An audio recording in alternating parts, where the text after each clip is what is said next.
News Tamil நேயர்களுக்கு வணக்கம். 2025ஆம் ஆண்டோட கடைசி மணித்துளிகள்ல நம்ம இருக்கிறோம். இப்ப பார்த்தோம் அப்படின்னா 2026ஆம் ஆண்டை செலிப்ரேட் பண்றதுக்காக சென்னை மெரினா கடற்கரையில மக்கள் பரவலா கூடியிருக்கிறாங்க. இந்த வரக்கூடிய புத்தாண்டை எப்படியெல்லாம் வரவேற்கலாம், 2025ஆம் ஆண்டு அவங்களுக்கு எப்படியெல்லாம் கழிந்தது அப்படின்னு சொல்லிட்டு எல்லாத்தையுமே மக்கள் இங்க பார்த்தோம் அப்படின்னா கூடியிருந்து ஒன்னா செலிப்ரேட் பண்றதுக்காக இங்க கூடியிருக்கிறாங்க. இது மட்டும் இல்லாம சென்னை காவல்துறை சார்பிலையும் பார்த்தோம் அப்படின்னா மெரினா கடற்கரை மட்டும் இல்லாம சென்னையினுடைய பல பகுதிகளிலுமே பாதுகாப்பு அப்படின்றது பலப்படுத்தப்பட்டிருக்குது.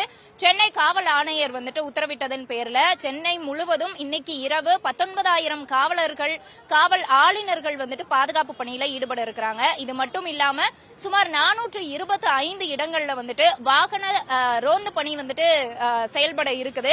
இது மட்டும் இல்லாம இன்னும் கூடுதலா 30 இடங்கள்ல இந்த இருசக்கர வாகனங்கள்ல ரேசிங்ல ஈடுபடாம இருக்கிறதுக்காக 30 பேர் வாகன தணிக்கையில ஈடுபடுவாங்க அப்படின்றதையுமே சொல்லப்பட்டிருக்குது. அது மட்டும் இல்லாம மெரினா கடற்கரை, அதுக்கப்புறமா கோயில்கள், வழிபாட்டு தலங்கள், சாலைகள், இது எல்லாத்திலுமே பாதுகாப்பு அதிகரிக்கப்பட்டிருக்குது. பொதுமக்களுக்கு எந்த ஒரு இடையூறும் இல்லாம இந்த புத்தாண்டை கொண்டாடணும் அப்படின்றதுக்காக பாதுகாப்பு பணிகளா இருக்கட்டும், மக்களுக்கான ஏற்பாடுகளா இருக்கட்டும், அது பலப்படுத்தப்பட்டிருக்குது. நம்ம இங்க பார்த்தோம் அப்படின்னா சென்னை மெரினா கடற்கரையில வழக்கமா இருக்கக்கூடிய கூட்டத்தை விட மக்கள் கூட்டம் அதிகரிச்சு காணப்படுது.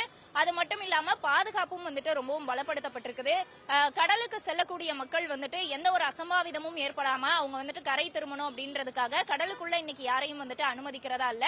அது மட்டும் இல்லாம 9 மணிக்கு மேல, இரவு 9 மணிக்கு மேல சென்னையில பரவலா காவல்துறையுடைய ரோந்து பணி அப்படின்றது இருக்கும். இது மட்டும் இல்லாம இந்த சென்னை கடற்கரை மற்றும் சில இடங்கள்ல பார்த்தோம் அப்படின்னா சாலைகள்ல போக்குவரத்து வழி மாற்றம் செய்யப்பட்டிருக்குது. இந்த மாதிரி புத்தாண்டை வரவேற்கிறதுக்காக காவல்துறை சார்பிலும் அரசு சார்பிலும் அதிகாரிகள் சார்பிலும் பல்வேறு நடவடிக்கைகள் எடுக்கப்பட்டிருக்குது. பொதுமக்களும் பார்த்தோம் அப்படின்னா இங்க சென்னை மட்டும் இல்லாம வெவ்வேறு ஊர்கள்ல இருந்து வந்தவங்களுமே இந்த மெரினா கடற்கரையில புத்தாண்டை கொண்டாடுறதுக்காக இங்க கூடி இருக்கிறாங்க. அடுத்தடுத்து வரக்கூடிய தகவல்களை நம்ம தொடர்ந்து பார்க்க இருக்கிறோம்.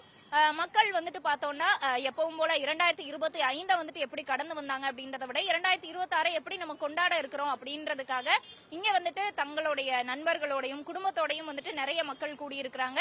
இன்னும் வர வர நேரம் ஆக ஆக கூட்டம் அதிகரிக்கும் அப்படின்னு எதிர்பார்க்கப்படுது. நியூஸ் தமிழ் செய்திகளுக்காக செய்தியாளர் ஹாஜிரா, ஒளிப்பதிவாளர் காமாட்சி.